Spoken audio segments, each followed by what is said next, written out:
गई है राम मंदिर में, लेकिन आपको आमंत्रित नहीं किया गया है। ऐसी स्थिति में क्या कहेंगे आपकी, आप वहाँ के सबसे बड़े जनप्रतिनिधि हैं और आपको नहीं बुलाया गया, आमंत्रित नहीं किया गया। कल आज ध्वजा आज प्रभु श्री राम की धरती पर मर्यादा पुरुषोत्तम राम के मंदिर पर ध्वजा फहराया गया। इसके लिए मैं अभिनंदन करता हूँ, स्वागत करता हूँ और प्रभु श्री राम की जनता को अभिवादन करता हूँ, हार्दिक बधाई देता हूँ। पूरे उत्तर प्रदेश और देश के देवतुल्य मतदाताओं को और देवतुल्य जनता को मैं बधाई देता हूँ। लेकिन मर्यादा पुरुषोत्तम, मैं अपने को सौभाग्यशाली मानता हूँ कि मेरा जन्म मर्यादा पुरुषोत्तम राम की धरती अयोध्या में हुआ।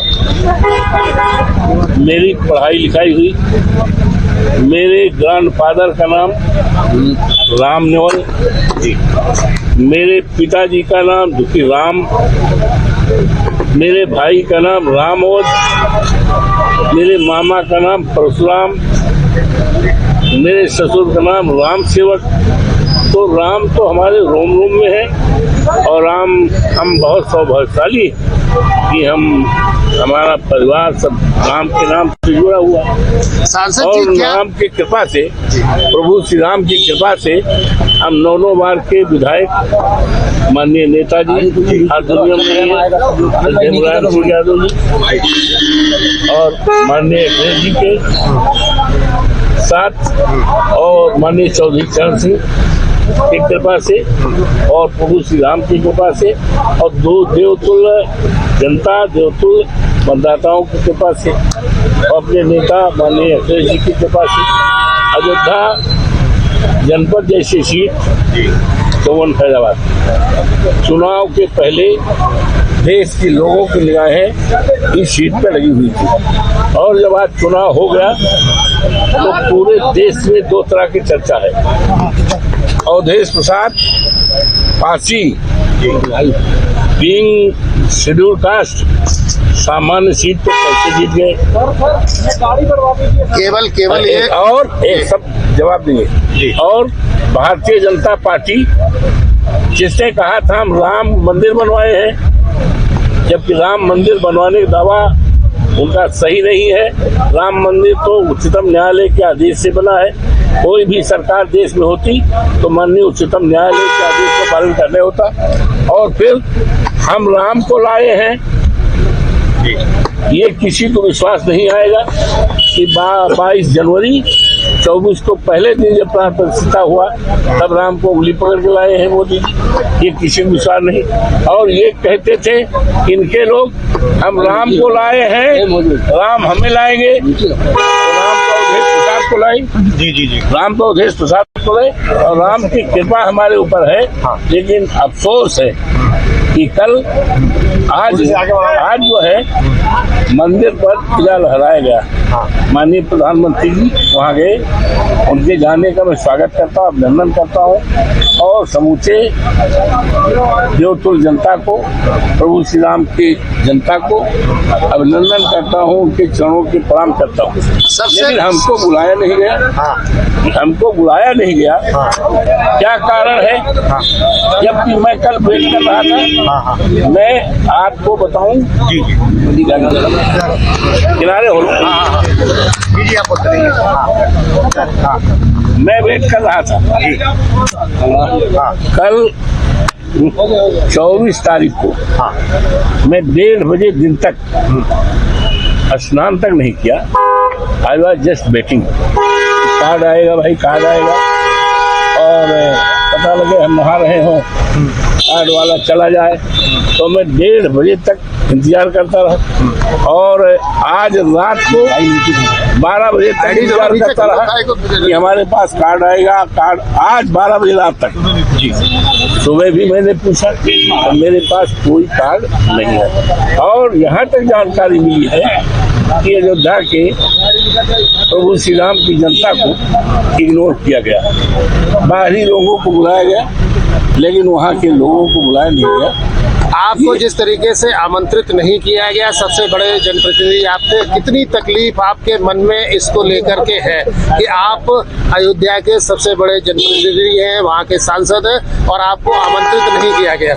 हमको तकलीफ नहीं है, लेकिन हमारे लोग जो हमारे देवतुल्य मतदाता है जी, प्रभु श्री राम की जनता है, देवतुल्य जनता है, उनको इस बात का जरूर अफसोस है कि हमारे प्रतिनिधि को, जिसको मैंने चुनाव जिताया, जिसकी चर्चा सारे देश दुनिया में है, हम लोगों के आशीर्वाद से, हम लोगों के वोट से वो सांसद बने हैं। 543 में उनका सबसे ज्यादा चर्चा है और उनको इस प्रभु श्री राम के मंदिर में पताका फहराया जा रहा है। उनको न बुलाने का मलाल और तकलीफ प्रभु श्री राम की जनता को, हमारे देवतुल्य मतदाताओं को है। हमें कोई तकलीफ नहीं, हमें अपने को कोई तकलीफ नहीं। बीजेपी जिस तरह से ये हिंदुत्व कार्ड खेल रही है, जिस तरह से कई समाजवादी पार्टी उसको पिच मानते हुए केदारेश्वर मंदिर का जिस तरह से निर्माण हो रहा है, इस तरह से आप देख रहे हैं क्या 27 में बाकायदा हिंदू पिच को लेकर दोनों पार्टियां आमने सामने होंगी? देखिए, ऐसा है, 27 में दुनिया की कोई ताकत नहीं है जो माननीय अखिलेश यादव जी की सरकार उत्तर प्रदेश में, उनके नेतृत्व में 27 में उत्तर प्रदेश में सरकार बनेगी, कल्याणकारी राज्य की सही मायने में स्थापना होगी। तो बेस क्या पीडीए रहेगा कि और भी बेस में हिंदुत्व की पिच? ऐसा है, हिंदुत्व की राजनीति तो बीजेपी वाले करते हैं, हिंदुत्व की राजनीति तो बीजेपी वाले करते हैं। हम हिंदू धर्म के और सनातन धर्म के मानने वाले लोग, हम पूजा पाठ करते हैं। हमारे नेता माननीय अखिलेश जी विश्वास करते हैं पूजा पाठ में। अब देखिए, वहाँ प्रांगण में श्री भगवान का भव्य वो है और जहाँ पर नेताजी का वो है, हनुमान जी का वो है। हम लोग हनुमान जी को पूजा करते हैं, प्रभु श्री राम को मानते हैं और श्री भगवान को। लेकिन हम राजनीति धर्म के आधार पर हमारी राजनीति सही है। तो हम धर्म के नाम पर राजनीति नहीं करते हैं, धर्म का पूजा करते हैं, मानते हैं, सनातन को मानते हैं। लेकिन ये भारतीय जनता पार्टी धर्म के नाम पर व्यापार करते हैं, धर्म के नाम पर राजनीति करते हैं। पताका फहराए जाने के बाद जिस तरह से अखिलेश यादव भी ट्वीट करते हैं, जिस तरह वो कहते हैं कि केदारेश्वर मंदिर के लिए जो लगातार प्रगति पूर्णतया होती आ रही है, मंदिर भी पूरा हो रहा है, तो और सकारात्मक रहो, और इस तरह की जो बातें आ रही हैं, तो कहीं ना कहीं ये इशारा धर्म की तरफ तो नहीं जा रहा है? किसी की नकल नहीं है, ये हमारी आस्था का सवाल है, ये हमारी आस्था से जुड़ा सवाल है। हम लोग, अच्छा ये बताओ, जो भारतीय जनता पार्टी में है वही धर्म, वही हिंदू है, क्या हम हिंदू नहीं है?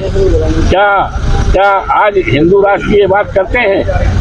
हमारे देश के माननीय प्रधानमंत्री जी हिंदू हैं, हमारे राष्ट्रपति जी हिंदू हैं, लोकसभा के अध्यक्ष जी हिंदू हैं, लोकसभा के नेता प्रतिपक्ष राहुल जी हिंदू हैं, समाजवादी पार्टी के नेता माननीय अखिलेश जी हिंदू हैं, और उत्तर प्रदेश जो देश के बराबर है, देश के बराबर एक प्रदेश है, वहाँ के मुख्यमंत्री योगी बाबा हिंदू हैं, राज्यपाल जी हिंदू हैं, अवधेश प्रसाद जो अयोध्या से जीते हैं हिंदू हैं।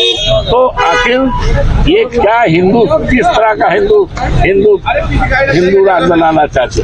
क्या वो हिंदू राज्य जो इनका बनेगा, तो बाबा साहब भीमराव अंबेडकर का जो संविधान है, संविधान की क्या स्थिति होगी?